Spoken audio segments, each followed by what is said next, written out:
This is a Nintendo 64 controller. Nowadays, not many people like it, mainly because of its bizarre three-pronged design. And while I don't blame them, you can't be too mad at the design of this thing. This was made before controllers with analog sticks were the norm, and standardized layouts were even a thing. And besides, you gotta give Nintendo some credit for at least making a decent design that at least makes some amount of sense. Philips said fuck it and gave us a rice cooper of a controller for some of the CDI models. But apparently, decent wasn't good enough for Interact, HORI, Nyko, and Nuby, and they gave us these. Yes, these four companies that set the absolute gold standard for video game accessories said no thank you to the trident shape of the original Nintendo 64 controller, and they gave us these two-pronged revisions. Let's take a look at them and see if any of them are any good. The MakoPad 64 by Interact, as well as the virtually identical SuperPad 64, also by Interact, not to be confused with the SuperPad 64 Colors by Interact, not to be confused with the SuperPad by Interact, not to be confused with the SuperPad controller by Interact, not to be confused with... are probably the most common two-pronged controllers for the N64 from this era. All I can say is they certainly made two-pronged controllers for the N64. I mean, really, they wanted to improve on the design of the N64 controller, and they made these? I get that they weren't working with much, but what is with this lopsided, awkward angled layout? They couldn't send this through a couple more design iterations? But aside from the weird angle of the stick, the layout of the controls works decently well. The face buttons are on the right, the analog stick and the D-pad are on the left, start button in the middle, below the slow-mo and the turbo buttons, shoulder buttons back here, and it's even got a clitoris. And rather than preserving the diamond shape for the C buttons, the face buttons are aligned sort of like what you'd find on a fighting game controller, sort of like the Sega Genesis 6 button. SuperPad by Performance. As for the feel of the controller, the face buttons feel really cheap, the shoulder buttons press from the inside unlike the ones on the original controller, and my thumb keeps sliding off the hard concave analog stick. These grooves don't do diddly dick. I do like the metal analog stick base, which makes it wear down a lot slower compared to the original analog stick. So, were these controllers worth getting? Do they offer anything unique that the original N64 controller doesn't? Yeah, carpal tunnel. Overall, not good. Leave them sleeping with the fishes.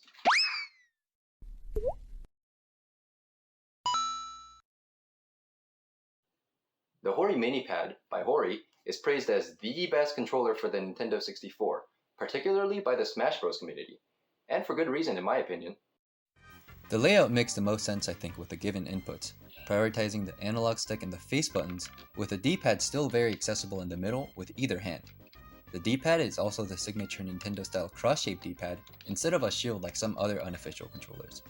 There are also two Z buttons below each of the L and R buttons, so you can use it whether the game you're playing uses either L or R button. But definitely, the biggest reason why this controller is so loved is because of the analog stick.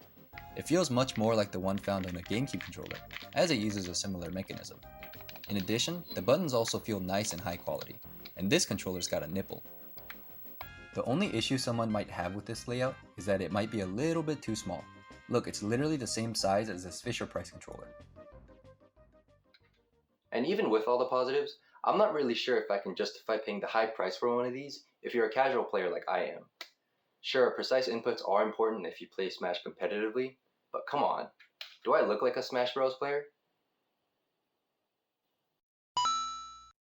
The next controller is the Alpha 64 by Nyko. Yes, the same Nyko that blessed us with revolutionary products such as the Airflow controller that keeps your sweaty gamer palms dry, or the Nyko wand. Yeah, their lineup isn't anything to brag about, but hey, maybe this one's worth something. It is, after all, the only Nintendo 64 controller I could find with two analog sticks. Dude, that sounds perfect for GoldenEye.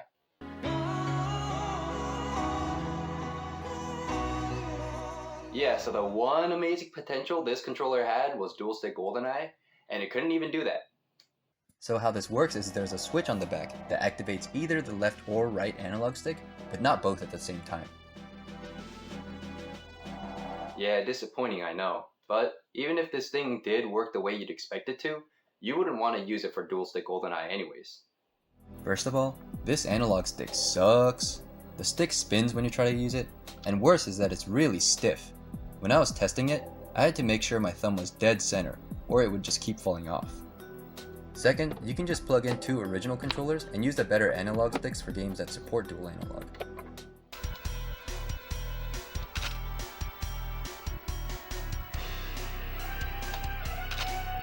So, if it can't play dual stick GoldenEye, what can it do? Honestly, not much. The only advantage I can think of that you get using this controller over this one is that if you like playing GoldenEye on the 1.2 solitaire controller settings, you can press the A and B buttons much easier on this one. So yeah, if you're playing a game that requires the use of all 3 prongs on the original controller, it's easier to access all those buttons on this controller. But how many games can you think of that requires that? As for the rest of the controller, it's pretty much identical to the PS2 DualShock, with the rest of the face buttons on the right, the D-pad on the left, the dual analog sticks below, and the L and R shoulder buttons placed above the Z triggers. Like the HORI Mini Pad, there are 2 Z triggers, so you can use it with either hand. There's also a turbo function and a slow function. While I think this is one of the coolest looking controllers for the N64, I sadly can't say the same about its function. But I guess I shouldn't have expected too much from a controller whose main feature is identity theft. You know I had to save the best for last. The Boomerang 64 by Nuby is probably one of the most memed on N64 controllers, and makes it onto a lot of people's lists of the top worst video game controllers made of all time. And I think that's being a little bit too unfair to this controller. Even out of the controllers I talked about today, I think this is at least better than the MakoPad. That's not to say the Boomerang 64 is perfect. Just like the Alpha 64, the analog stick spins and my thumb slips off just as much. And I think the face buttons are the same ones used on the Alpha 64. They actually feel really satisfying to press. What isn't satisfying to press is the D-pad. It feels really mushy, and it's not too obvious which direction you're pressing. The start button is front and center, and it comes with a slow-mo and a turbo feature. On the back of the controller are 2 Z triggers, each above the L and R tic-tacs. I'm not too keen on this arrangement because I don't really like using my middle fingers to press the shoulder buttons or triggers, but that's down to personal preference. Holding the controller is pretty interesting. Every button is easily accessible and it's got a good weight to it, but it's really chunky. It's almost like holding the original Duke Xbox controller in terms of its size. I've heard a lot of people say it's not really comfortable to hold, but it feels fine to me.